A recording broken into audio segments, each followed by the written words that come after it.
सलाम पाकिस्तान 24 न्यूज के साथ मैं हूं हुदा शाह। मैं हूं ज़शान बशीर। यूट्यूब पर बराह रास्त देखने के लिए सब्सक्राइब कीजिए youtube.com/24newshd। हेडलाइंस आप जान चुके, खबरों की तफसीलात की जाने पड़ते हैं। और जिंदगी तमाशा की हीरोइन समिया मुमताज़ हमारे साथ मौजूद है। समिया, बहुत शुक्रिया आपके वक्त का। सबसे पहले तो मुबारकबाद कबूल कीजिए, एशियन फिल्म फेस्टिवल में बेहतरीन फिल्म का अवार्ड जो है वो मिला है जिंदगी तमाशा को। क्या एहसासात हैं, क्या जज्बात हैं, और बताइएगा इस फिल्म के हवाले से। सबसे पहले तो ये कि ये सिर्फ फिल्म बनाने वाले, उसमें काम करने वालों के लिए एक एजाज की बात नहीं है।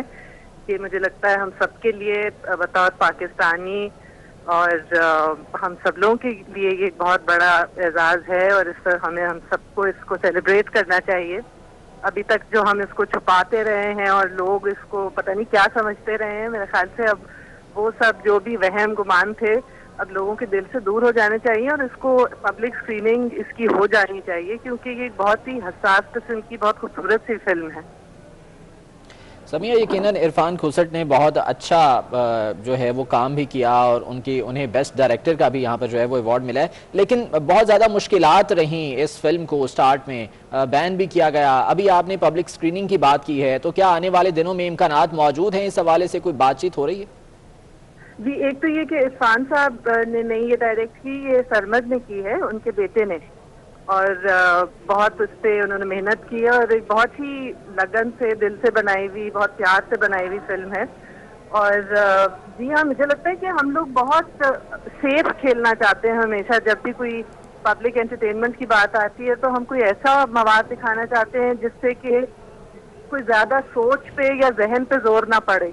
लेकिन अगर कोई सच्चाई है और मोहब्बत भरी सच्चाई है, उसमें कोई ना कोई उसमें दहशतगर्दी है, ना कोई नफरत है, ना कोई इस तरह की नेगेटिव बात है ही नहीं उसके अंदर, तो उसको बिल्कुल उसका जितना ज्यादा प्रचार हो, जितना ज्यादा वो लोगों तक पहुंचे, उतना ही बेहतर है, मुझे तो लगता है। समय यकीनन माशरे की एक सच्चाई दिखाई गई है इस फिल्म में। जब इस फिल्म को बनाना शुरू किया गया था, या इसका स्क्रिप्ट जब आपके पास आया था, तो क्या सोचा था आपने इस फिल्म के बारे में? मुझे तो ये लगा था कि मुझे लग रहा था जैसे एक दूसरे से हम बात करते हैं, बहुत ही इंटीमेट किस्म की, जो कि आमतौर से चौराहे पे बैठ के बात करने वाली ना हो। दो लोग जिनको दुनिया बहुत पसंद हो और लोगों से बहुत चाहत हो, उनकी कोई बहुत ही प्राइवेट सी बात है। मुझे तो ये लगी थी जब मैंने स्क्रिप्ट को पढ़ा था। ठीक है, तो अभी अगर हम देखें पाकिस्तान फिल्म इंडस्ट्री को, इस तरह की मूवीज़ जो सामने आ रही हैं यकीनी तौर पर एक ताज़ा हवा का झोंका साबित होती हैं हमारी इंडस्ट्री के लिए। रिवाइवल की ज़रूरत लेकिन अभी है, अभी भी इस तरह के जो है वो टॉपिक्स चाहिए जिन पर बात की जाए, लेकिन हमारे माशरे में इस पर खुलकर बात करना अभी भी मुनासिब नहीं समझा जाता। इस बारे में आपकी क्या राय है?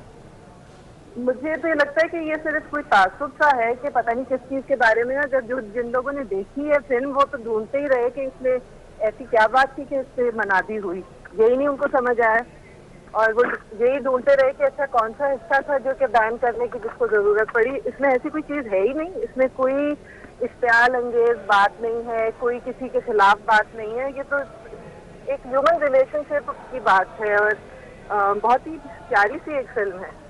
ठीक, तो जब ये मेकिंग में थी ये फिल्म जिंदगी तमाशा, तो उस दौरान कुछ मुश्किलात रही, क्योंकि ये टॉपिक ऐसा था जिस पर शायद जो है वो मुनासिब नहीं समझते लोग बात करना, या इस हवाले से ज्यादा लबकुशाई करना। आप क्या समझ रहे हैं, क्या टॉपिक है, आप बताइए पहले। जिंदगी तमाशा के नाम से ही जिस तरह से समिया जाहिर हो रहा है कि ये हमारे जो इर्द गिर्द के इस तरह के लोग हैं जो कि शायद दीन की तरफ रागिब होते हैं, तो उन पर ऐसा समझा जाता है कि बिल्कुल बाकी तमाम दरवाजे बंद कर दिए गए हैं। इसी किस्म की जो है वो कुछ चीज़ें इसमें भी सामने आई हैं।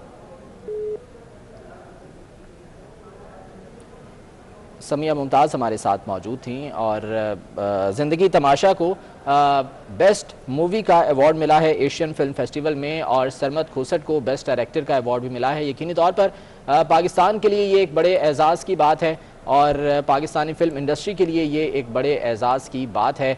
लॉस एंजल्स में एशियन फिल्म फेस्टिवल में ये अवार्ड इस फिल्म ने अपने नाम किया। बेहतरीन डायरेक्टर का अवार्ड भी सरमद सुल्तान खोसट के नाम ही रहा, जबकि आरिफ हसन बेहतरीन अदाकार का अवार्ड इसमें जीत गए। ज़िंदगी तमाशा ने पाकिस्तान का नाम रोशन कर दिया है। लॉस एंजल्स में जारी छठे एशियन फिल्म फेस्टिवल में अवार्ड में अपना लोहा मनवाया। बेहतरीन फिल्म की कैटेगरी में snow leopard award Pakistani film ज़िंदगी तमाशा को मिला, जबकि आरिफ हसन को बेहतरीन अदाकार का एवॉर्ड दिया गया। इसके साथ साथ हिदायतकार सरमद खोसट को नाकदीन की जानिब से बेहतरीन हिदायतकार का एवॉर्ड भी दिया गया। इसी बारे में बात करेंगे, हिदायतकार सरमद खोसट साहब हमारे साथ मौजूद हैं। सरमद साहब, बहुत शुक्रिया आपके वक्त का, मुबारकबाद कबूल कीजिए। यकीनी तौर पर आपके लिए ये बहुत बड़ा एजाज़ है, पूरे पाकिस्तान के लिए बहुत बड़ा एजाज़ है कि ये एवॉर्ड एशियन फिल्म फेस्टिवल में इस फिल्म को मिला है। बताइएगा इस मूवी के हवाले से आपके क्या जज्बात हैं, क्या एहसासात हैं? बहुत शुक्रिया जी, और खैर मुबारकबाद इसलिए कहूँगा कि जब भी किसी चीज़ के साथ हमारे मुल्क का नाम लगता है या हम अपने मुल्क की कहीं पे रिप्रेजेंटेशन कर रहे होते हैं तो फिर वहाँ हर किस्म की पजीराई हम सब के लिए होती है। फिल्म के हवाले से ये बोलूँगा जी, जो भी कुछ हुआ फिल्म को लेकर पिछले 1-1.25 साल से तकरीबन उसका रिकैप करना मेरा ख्याल है गैर ज़रूरी हो चुका है। फिल्म का मकसद होता है कहानी सुनाना। ज़िंदगी तमाशा एक ऐसी कहानी है जो मुझे लगता है हम सब की ये बहुत रेलेवेंट है। जो इसका मैसेज है वो सिर्फ और सिर्फ इतना ही है कि हम अपने अंदर से अदम बर्दाश्त को, इंतहा पसंदी को कैसे कम कर सकते हैं। तो उम्मीद यही करता हूँ कि शायद कोई ऐसी सुबह जरूर आए जब मैं अपने मुल्क में भी अपनी प्राइमरी ऑडियंस के लिए, जिनके लिए ये फिल्म बनाई है, उनको भी दिखा सकूँ, बेखौफ होके दिखा सकूँ। और बस यही पैगाम है ज़िंदगी तमाशा का भी, बर्दाश्त का पैगाम है।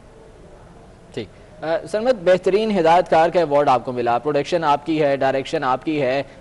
ये मूवी का आइडिया कहाँ से आया, कैसे कंसीव किया, और जब इस पर जो है वो काम किया जा रहा था तो क्या मुश्किलात भी रही इसकी मेकिंग में? देखिए, कहानियां तो हमारी एक किसी होती हैं। मुझे लगता है जब भी खुसूसन आप कोई रियलिस्टिक किस्म की फिल्म या कोई रियलिज्म के ऊपर बेस्ड कोई कहानी बनाते हैं तो आप कहते हैं कि रोजमर्रा में बहुत सारी कहानियां आपको भी दिखती होंगी, मुझे भी नजर आती हैं। तो उसकी कहानी अपने इर्द गिर्द कई वाकयात से, अपनी जिंदगी के वाकयात से लेकर बनाई गई। जो किरदार हैं वो यकीनन कहीं ना कहीं हम सब की जिंदगियों की, हमारे अपने रवैयों की जो है वो अक्कासी कर रहे हैं। जब बनाना शुरू किया, यकीनन कोई भी तख्लीकी अमल बहुत से मराहिल से गुजरता है, तो उन मराहिल की एक अपनी जो भी एक सफ़र होता है वो सफ़र तो था ही, लेकिन हमारे यहाँ चूँकि बस किसी भी बात को पकड़ के आमतौर पे हम सब लोग ही मेरा ख्याल उसके जिम्मेदार हैं कि हम उसकी असास को या उसकी रूह को छोड़ के बस कुछ ऊपरी चीज़ें पकड़ लेते हैं। और सबको बहुत शौक है शोर मचाने का शायद हम, तो वो कुछ अजीब से शोर में मेरा ख्याल है जो उसकी अपनी सच्ची खरी अपनी उसकी जो रूह की बात थी वो कहीं थोड़ी सी दब गई। वो मेरा ख्याल है इस पूरे सफर में सबसे ज्यादा तकलीफ दे या दुखा देने वाली बात रही है। ठीक, अभी आपने ये शोर की बात की, ये शोर हमने सुना भी, देखा भी इस मूवी को जब बना लिया गया, इस फिल्म को जब बना लिया गया, लेकिन इन्हीं मुश्किलात के बायस पाकिस्तान में अभी तक इसकी स्क्रीनिंग नहीं हो सकी है। क्या हम उम्मीद कर सकते हैं कि आने वाले वक्त में पब्लिक स्क्रीनिंग इसकी पाकिस्तान में भी होगी, हम देख सकेंगे इसको? देखिए, कहना शुरू हो गया, फनकार का काम होता है अपना काम करना, और बाकी वो तमाम हुकूमती इदारे, वो तमाम लोग जो इस चीज़ को गारंटी कर सकते हैं कि हमारे काम की, हमारी जिंदगियों की और हमारी आवाज़ की किस तरह से ना सिर्फ पहुँच को यकीनी बनाया जाए बल्कि तहफ़्फ़ुज़ भी दिया जाए, ये उनके हाथ में है। मेरा काम था फिल्म बनाना, मैंने बना ली है। जो इसको मुमकिन बना सकते हैं उन सब लोगों को अब अपना फ़र्ज़ अदा करना है, उनको अपना काम करना है, और फिल्म तैयार है। और अगर मुझे सही तरह की सपोर्ट, और सही तरह की सपोर्ट भी नहीं कहूँगा, सपोर्ट का लफ्ज़ आमतौर पर ऐसे लगता है जैसे आप शायद किसी को भीख मांग रहे हैं या कोई सपोर्ट नहीं चाहिए। मैंने तो जो सही अवामिल हैं या सही दफ्तरी तरीक़ाकार हैं उन सबको फॉलो कर लिया। उसके बाद मुझे सिर्फ खामोशी सुनने को मिली हर जगह से। तो जिस दिन भी वो अपनी खामोशी तोड़ेंगे और अपना फर्ज अदा करेंगे तो फिल्म मौजूद है। पाकिस्तान की फिल्म है, पाकिस्तान के लिए फिल्म है, एक पाकिस्तानी ने ये फिल्म बनाई है, और जब वो पाकिस्तान में नहीं चलेगी तो इससे ज्यादा अफसोसनाक बात मेरे लिए कोई नहीं है। ٹھیک ہے، ایک بار پھر سے سرمد آپ کو مبارکباد پیش کرتے ہیں اور امید کرتے ہیں کہ پاکستانیوں کے لیے بھی یہ ماسٹر پیس جلد سامنے آئے گا۔ بہت شکریہ سرمد کھوسٹ ہمارے ساتھ موجود تھے۔ معروف گلوکار عاطف اسلم بھی ایف بی آر کے ریڈار پر آ گئے۔ ریجنل ٹیکس آفس نے گلوکار عاطف اسلم کو ایڈوانس ٹیکس کی مد میں 60 لاکھ روپے کی عدم ادائیگی پر نوٹس جاری کر دیا ہے۔ رضوان نقوی بتائے گا اس کی ڈیٹیلز۔ جی بالکل، معروف گلوکار عاطف اسلم کو ایف بی آر کے ریجنل ٹیکس آفس کی جانب سے جو ان کا ایڈوانس انکم ٹیکس ہے اس کی عدم ادائیگی پہ 60 لاکھ روپے جمع نہ کروانے پہ نوٹس جاری کر دیا گیا ہے۔ اس حوالے سے ایف بی آر ذرائع کا کہنا ہے کہ گلوکار عاطف اسلم جو ہیں انہوں نے تیسرے کوارٹر کا جو ود ہولڈنگ انکم ٹیکس ہے جو ان کے ذمہ واجب الادا تھا وہ بر وقت جمع نہیں کروایا، اور ایف بی آر کی جانب سے ایڈوانس انکم ٹیکس کی ادائیگی کے لیے 15 مارچ جو ہے وہ آخری تاریخ مقرر کی گئی تھی، جبکہ گلوکار عاطف اسلم کی جانب سے جو ہے وہ بر وقت ود ہولڈنگ ٹیکس کی ایڈوانس انکم ٹیکس کی ادائیگی نہیں کی گئی، جس پہ ایف بی آر کی جانب سے گلوکار عاطف اسلم کو نوٹس جاری کر کے انہیں 1 ہفتے میں ایڈوانس انکم ٹیکس ادا کرنے کی مہلت دے دی گئی ہے۔ جی ٹھیک ہے، بہت شکریہ آپ کا۔ کسانوں نے حکومت سے گندم کی قیمت 2000 روپے من مقرر کرنے کا مطالبہ کر دیا۔ کسان بورڈ کے چیئرمین جام حضور بخش کا کہنا ہے کہ حکومت پنجاب گندم کی امدادی قیمت 2000 روپے من مقرر کرے، جیلوں میں چلے جائیں گے، گندم 1650 روپے من نہیں دیں گے۔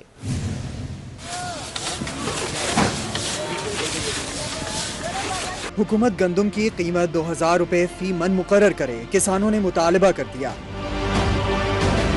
پنجاب کے مختلف علاقوں میں کاشتکاروں نے قیمت 2000 روپے من مقرر نہ ہونے کی صورت میں گندم ذخیرہ کرنے کا فیصلہ کر لیا۔ کسانوں کا کہنا ہے کہ پنجاب حکومت نے گندم خریداری میں طاقت کا استعمال کیا تو سامنا کریں گے۔ چیئرمین کسان بورڈ پاکستان جام حضور بخش کا کہنا ہے کہ پنجاب حکومت کو گندم کا ریٹ سندھ کے برابر کرنا ہوگا۔ سندھ بھی تو ان کا ہی صوبہ ہے نا، مرکز کا صوبہ ہے، اگر وہ 2000 دے سکتا ہے اور ان کو کیا مصیبت پڑی ہے، جن کی اپنی اسمبلی کی قرارداد پنجاب کی موجود ہے کہ آپ 2000 پہ گندم لیں، قرارداد پاس ہوئی ہے، ان کے اپنے لوگوں نے پاس کی ہے، اسپیکر نے کی ہے، چیف منسٹر نے کی ہے، تو موجودہ حکومت کیوں نہیں بات سنتی ہے؟ کسانوں کا کہنا ہے کہ جیلوں میں جانے کے لیے تیار ہیں لیکن گندم کم قیمت پر فروخت نہیں کریں گے۔ مولانا فضل الرحمان اور سابق وزیر اعظم میاں محمد نواز شریف کے درمیان ٹیلی فونک رابطہ ہوا۔ دونوں رہنماؤں کے درمیان ملک کی سیاسی صورتحال پر مشاورت کی گئی۔ مولانا فضل الرحمان اور سابق وزیر اعظم نواز شریف کے درمیان ٹیلی فونک رابطہ ہوا ہے۔ مزید کیا گفتگو ہوئی، تفصیلات جان لیتے ہیں، عثمان خان ہمارے ساتھ موجود ہیں۔ عثمان، بتائے گا اس ٹیلی فونک رابطے میں کیا معاملات زیر بحث آئے؟ جی بالکل، پی ڈی ایم کے سربراہ مولانا فضل الرحمان سے سابق وزیر اعظم میاں محمد نواز شریف کا ٹیلی فونک رابطہ ہوا، اور اس ٹیلی فونک رابطے کے دوران ایک طرف ملک کی سیاسی صورتحال پر تبادلہ خیال کیا گیا تو دوسری جانب دونوں رہنما اس بات پر متفق نظر آئے کہ لانگ مارچ بھی ہر صورت میں ہوگا اور استعفے بھی دیے جائیں گے۔ مولانا فضل الرحمان نے سابق وزیر اعظم نواز شریف سے گفتگو کرتے ہوئے کہا ہے کہ ہمیں پیپلز پارٹی کے جواب کا انتظار ہے، وہ اپنی سینٹرل ایگزیکٹو کمیٹی میں مشاورت کرے استعفوں سے متعلق، اور ان کا جو بھی جواب ہوگا اس کے بعد پی ڈی ایم کا ایک بار دوبارہ اجلاس بلایا جائے گا اور آئندہ کی حکمت عملی طے کی جائے گی، جبکہ دونوں رہنماؤں کے درمیان اس بات پر بھی اتفاق ہوا ہے کہ کارکنان اپنی تیاریاں جاری رکھے، عید الفطر کے بعد کسی بھی وقت لانگ مارچ کی تاریخ کا بھی اعلان کیا جائے۔ بہت شکریہ تفصیلات کے لیے۔ وزیر اطلاع ناصر حسین شاہ کا کہنا ہے کہ پی ڈی ایم ایک ہے اور ایک رہے گی، لانگ مارچ کو استعفوں سے مشروط کرنے کی بات نہیں کی گئی تھی، بات صرف لانگ مارچ کی ہوئی تھی۔ وزیر اطلاع ناصر حسین شاہ کا کہنا ہے کہ پی ڈی ایم متحد ہے۔ پی ڈی ایم ایک ہے اور ایک رہے گی۔ پریزیڈنٹ آصف علی زرداری صاحب نے جو بات کی وہ ان کی رائے اور وہ انہوں نے رکھا، اپنا اظہار خیال کیا۔ اب جو پی ڈی ایم کی دیگر ہمارے جماعتیں ہیں یا ان کے جو لیڈر صاحبان ہیں ہمارے لیے انتہائی قابل احترام ہیں، ان کی اپنی رائے تھی۔ اب یہ بیٹھ کر اس پہ فیصلہ ہوگا کہ کیا اس پر حل ہوگا، لیکن ایک چیز جو آپ سب کے علم میں بھی ہے کہ یہ تو بات ہی نہیں تھی نا کہ جو یہ مارچ ہوگا یہ مشروط ہے استعفوں سے، کہ یہ استعفے دے کے ہی مارچ کیا جائے گا۔ بات تو مارچ کی ہوئی تھی کہ جو لانگ مارچ جو ہے وہ کیا جائے گا، تو سب لوگ اس کی تیاری کر رہے تھے۔ آپ کے علم میں ہے کہ ہمارے صوبائی صدر نثار کھوڑو صاحب، چیئرمین بلاول بھٹو زرداری صاحب کے احکامات پر ہر ڈویژن میں جا کے انہوں نے میٹنگ کی۔ مولانا فضل الرحمان کا کہنا ہے کہ ادارے حدود میں رہ کر کام کریں، طاقتور قوتیں ملک کی محافظ بنیں، ناجائز حکومت کی نہیں۔ حکمران اپنی نااہلی تسلیم کریں اور اقتدار چھوڑ دیں۔ وہ اسلام آباد میں کارکنان سے خطاب کر رہے تھے۔ ہر ایک کو اپنے اپنے دائرے کی طرف واپس جانا ہوگا اور طاقتور قوتیں ملک کی محافظ بنے، ایک ناجائز حکومت کی محافظ نہ بنے۔ ایسے حکمرانوں کو بھی چلتا کرنا ہوگا اور جو قوتیں سمجھتی ہیں کہ ہم اس نالائق اور ناجائز حکومت کو سہارا دے سکتے ہیں، ان کو بھی اپنا سہارا کھینچنا ہوگا۔ ایک تو ہمارا الیکشن ہم سے چوری کیا گیا، دوسروں کو چور کہنے والے پوری حکومت کو چوری کر لیتے اور پھر دھڑلے سے کہتے ہیں ہم نے نہیں کیا، کہ اپنا جرم مانتے بھی نہیں، اور اگر آپ نے کہا کہ آپ مجرم ہیں تو ناراض بھی ہوتے ہیں۔ ہمارے ملک پر ایک ناجائز حکومت مسلط کرتی، 2.5 سال میں اس نے ثابت کر دیا کہ وہ نالائق اور نااہل بھی ہے، ملک کی معیشت تباہ و برباد کر کے رکھتی ہے۔ اور ابھی تک یہ پچھلی حکومتوں کی ہے، یہ پچھلی حکومت، اور پچھلی یہ کب تک کہتے رہو گے؟ عوام کو دوبارہ اپنا ووٹ استعمال کرنے دو۔ اگر ہم نے ماضی میں قربانیاں دی ہیں، اگر ہم نے جیلیں برداشت کی ہیں، اگر ہمارے اسلاف نے میدانوں میں اپنے جانوں کے نذرانے پیش کیے ہیں، تو یہ ساری قربانیاں پیچھے ہٹنے کے لیے نہیں ہیں، آگے بڑھنے کے لیے۔ چیئرمین پیپلز پارٹی بلاول بھٹو زرداری کی زیر صدارت پارٹی رہنماؤں کا اجلاس ہوا، جس میں 4 اپریل کو شہید ذوالفقار علی بھٹو کی برسی پر جلسہ کرنے کا فیصلہ کر لیا گیا ہے۔ جلسہ راولپنڈی میں ہوگا، جس کے مقام کا اعلان بعد میں کیا جائے گا۔ جلسے کے بعد سینٹرل ایگزیکٹو کمیٹی کا بھی اجلاس ہوگا۔ چیئرمین پیپلز پارٹی بلاول بھٹو کی زیر صدارت پارٹی رہنماؤں کا اجلاس ہوا، جس میں 4 اپریل کو شہید ذوالفقار علی بھٹو کی برسی پر جلسہ کرنے کا فیصلہ کیا گیا ہے۔ یہ جلسہ راولپنڈی میں ہوگا، جس کے مقام کا اعلان بعد میں کیا جائے گا۔ پولیس میں اعلیٰ افسروں کے تقرر اور تبادلے کر دیے گئے ہیں۔ تفصیلات جان لیتے ہیں، جاوید قائم خانی ہمارے ساتھ موجود ہیں۔ جاوید بتائے گا کون کون سے افسران ہیں جن کے تبادلے ہوئے؟ بالکل جی، ترقی پانے والوں میں جو ہے سب سے پہلے پیر محمد شاہ 20 گریڈ میں آئے، ان کی پوسٹنگ جو ہے وہ پولیس ہیڈ کوارٹر سندھ کر دی گئی ہے، جبکہ پولیس ہیڈ کوارٹر سندھ سابق اسماعیل میمن ڈی آئی جی، تو ان کا تبادلہ جو ہے وہ کر دیا گیا ہے کراچی ایسٹ زون کے اندر، جبکہ دیگر جو افسران ہیں اس میں نعمان صدیقی جو ڈی آئی جی ایسٹ تھے، ان کا تبادلہ جو ہے وہ سی آئی اے کراچی رینج میں کر دیا گیا ہے۔ اس کے ساتھ ہی ذوالفقار علی مہر جو ہے ان کو 9 سی پی او تھے یہ ڈی آئی جی، ان کا تبادلہ کر دیا گیا ہے، اور ان کو اگلے اقامت تک جو ہے وہ میرپور خاص کے اندر ڈی آئی جی جو رینج لگا دیا گیا۔ اس کے علاوہ ذوالفقار علی لارق جو ہے یہ بھی 20 گریڈ کے افسر ہیں۔ جاوید قائم خانی بہت شکریہ اپڈیٹ کرنے کے لیے۔ NA-75 ڈسکا میں دوبارہ انتخاب کے کیس میں الیکشن کمیشن نے حلقے کا نقشہ اور تفصیلات عدالت میں جمع کرا دی ہیں۔ NA-75 ڈسکا میں دوبارہ انتخاب کے کیس میں الیکشن کمیشن نے حلقے کا نقشہ اور تفصیلات عدالت میں جمع کروا دی ہیں۔ رپورٹ کے مطابق چیف سیکرٹری پنجاب کو صبح 4:22 میں 7 فون کیے گئے، جس کا جواب نہ ملا۔ چیف سیکرٹری کو تمام کالز 20 فروری کی صبح کی گئی تھی۔ الیکشن کمیشن نے دیگر آفیسرز کو کی گئی کالز کا ریکارڈ بھی جمع کروا دیا ہے۔ آپ کو اپڈیٹ کر رہے ہیں NA-75 ڈسکا میں دوبارہ انتخاب کے کیس میں الیکشن کمیشن نے حلقے کا نقشہ اور تفصیلات عدالت میں جمع کروا دیں۔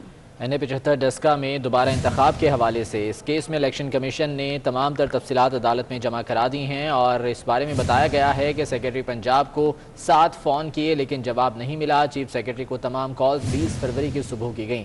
الیکشن کمیشن نے دیگر افسران کو کی گئی کالز کا ریکارڈ بھی جمع کرا دیا ہے، جس کے بعد عدالت اس تمام تر ریکارڈ کا جائزہ لے گی۔ جسٹس قاضی فائز عیسیٰ کیس میں سپریم کورٹ نے سماعت براہ راست نشر کرنے سے متعلق فیصلہ محفوظ کر لیا۔ جسٹس قاضی فائز عیسیٰ نے دلائل دیے کہ ججز نے فیصلوں کے ذریعے ہی بولنا ہے تو میڈیا کو باہر نکال دیں۔ کہتے ہیں سانحہ مشرقی پاکستان پر بات کرنے سے روکا جاتا ہے۔ خدشہ ہے بہت جلد قائد اعظم کی جگہ ضیاء الحق کی تصویر لگا دی جائے گی۔ امانت گشکوری کی رپورٹ دیکھیے۔